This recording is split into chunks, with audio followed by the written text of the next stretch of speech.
एक बौद्ध भिक्षु का एक शिष्य था जो स्वभाव में बहुत ही भोला और नासमझ व्यक्ति था।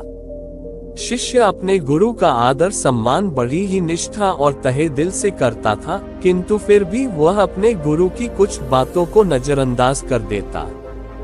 गुरु उसे संसार की मोह माया और पारिवारिक रिश्तों से दूर रहकर एक साधुत्व का जीवन जीने की सलाह देते थे, जो शिष्य को कतई मंजूर नहीं था।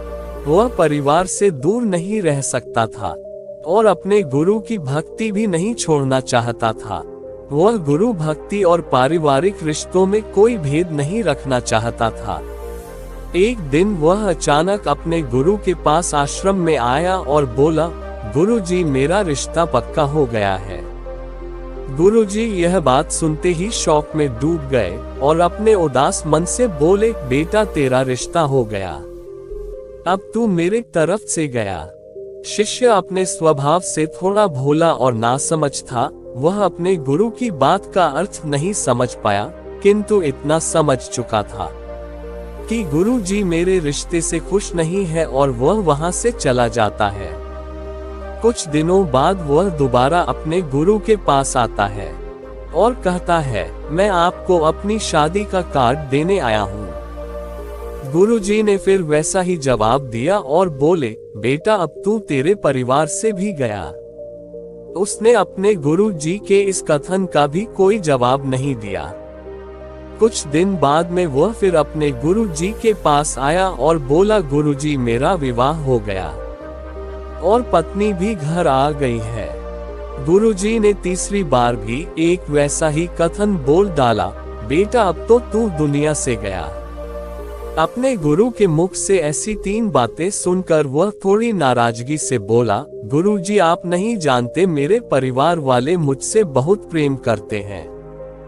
हमेशा उन्हें मेरी फिक्र रहती है और मुझे पत्नी भी मुझसे प्रेम करने वाली मिली है।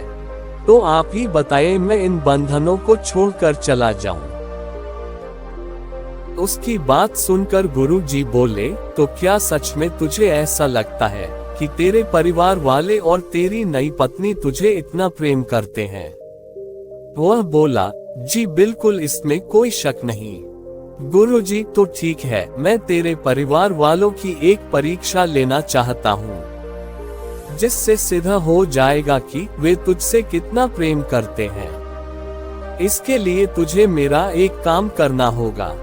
शिष्य, जी अवश्य, बोलिए क्या काम है? फिर गुरु जी ने अपने शिष्य के साथ मिलकर एक योजना बनाई, जिससे सिद्ध हो जाएगा कि सत्य क्या है। गुरु जी, एक काम कर, आज तू घर जा और अचानक पेट दर्द का बहाना करके जमीन पर गिर जा और जोर जोर से चिल्लाने लग जा, ताकि तेरी आवाज सुनकर वहां सभी एकत्रित हो जाएं। फिर तेरे घर वाले डॉक्टर को बुलाएंगे। उसकी दवाई लेने के बाद भी तुझे कहना है कि मेरे पेट में दर्द बढ़ता ही जा रहा है। मेरे गुरुजी को बुला दो, मुझे वही ठीक कर सकते हैं, नहीं तो मैं मर जाऊंगा। और जैसे ही मैं वहां पहुंचता हूं, तू मरने का नाटक करना। अपने गुरु की पूरी योजना सुनने के बाद शिष्य ने कहा, ठीक है गुरुजी, आज देखते हैं किसके वचन सत्य हैं। वह अपने घर पहुंचता है और अपने गुरु जी के कहे अनुसार पेट दर्द का बहाना कर जमीन पर गिर जाता है। उसके घर वाले उसे इस अवस्था में देखकर भयभीत हो गए। उन्होंने जल्दी से डॉक्टर को बुलाया। सभी काफी दुखी दिखाई दे रहे थे, जिसे देखकर शिष्य थोड़ा मन ही मन खुश हुआ, लेकिन उसे अभी योजना आगे बढ़ानी थी। वह बोला, मुझे दवाइयों से कोई फायदा नहीं हो रहा है, कृपया आप जल्दी मेरे गुरुजी को बुला लाओ, केवल वही मुझे ठीक कर सकते हैं, नहीं तो मैं आज मर जाऊंगा। उसका बड़ा भाई तुरंत भागकर गुरुजी को बुला लाया। जैसे ही गुरुजी ने घर के अंदर कदम रखा, उनके कहे अनुसार शिष्य बहाना बनाकर दम तोड़ देता है। गुरुजी उसका हाथ देखते हैं और अपना भगवा रंग के तौलिए से उसे ढक देते हैं और अपने निराश मन से कहते हैं, आप लोगों ने मुझे बुलाने में थोड़ी देर कर दी। मेरा शिष्य अब नहीं रहा। मरने की बात सुनते ही उसके घर वाले खूब जोर जोर से रोने लगे। कोई अपना माथा जमीन पर मारता है तो कोई भगवान से उल्टा सीधा बोलता है। पूरा परिवार शौक के सागर में डूब चुका था। घर वालों को ऐसे रोते देख गुरुजी बोले, रुको, रोए मत, मैं इसे जिंदा कर सकता हूँ। गुरुजी की यह बात सुनते ही सभी ने अपने आंसू थाम लिए और कहने लगे, तो गुरुजी इंतजार किसका कर रहे हो, तो करिए ना जिंदा। गुरुजी बोले, जिंदा तो मैं कर दूंगा, लेकिन ये बताओ इसकी जगह जाएगा कौन? किसी एक को इसकी जगह जाना होगा और यह जिंदा हो जाएगा। सभी घर वाले गहन चिंतन में फंस गए। सभी ने एकदम चुप्पी साध ली। उनकी चुप्पी को तोड़ने के लिए गुरुजी बोले, माताजी आप सबसे ज्यादा रो रही हैं। आप क्यों नहीं चली जाती इसकी जगह? माता बोली, नहीं गुरुजी, मैं चली गई तो मेरे पति को रोटी कौन पकड़ाएगा? गुरुजी शिष्य के पिता से बोलते हैं। पिता बोलते हैं, गुरुजी मेरे बाद मेरी पत्नी का है ही कौन? गुरुजी उसकी पत्नी से बोले, जो अपने आंसू नहीं रोक पा रही थी। पत्नी बोली, गुरुजी मेरी अभी नई नई शादी हुई है, अभी तो मुश्किल से 15 दिन भी नहीं हुए, भला मैं क्यों अपनी जान दूं, मेरी तो दूसरी शादी भी हो जाएगी।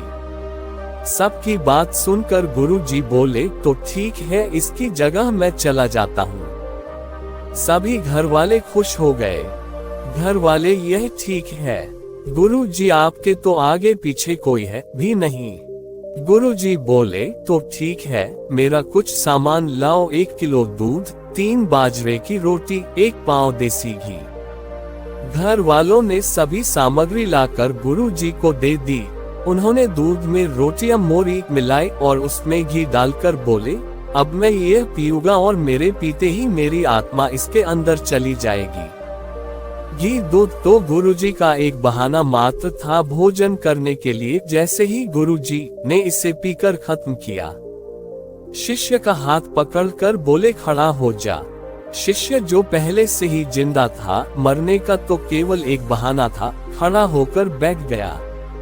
उसके घर वाले उसे जिंदा होते देख काफी खुश हुए, लेकिन अपने परिवार की नकली खुशी देखकर वह एक गहरे दुख में डूब गया। गुरुजी ने उसके उदास चेहरे को देखा और बोले, तो ठीक है, अब मैं चलता हूँ, यहाँ दम तोड़ दूंगा तो तुम्हें परेशानी होगी। मैं खुद ही चला जाता हूँ शमशान घाट।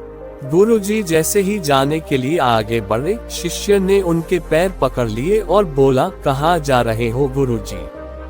अपने इस भोले और नासमझ भक्त को अपने साथ लेकर नहीं जाओगे?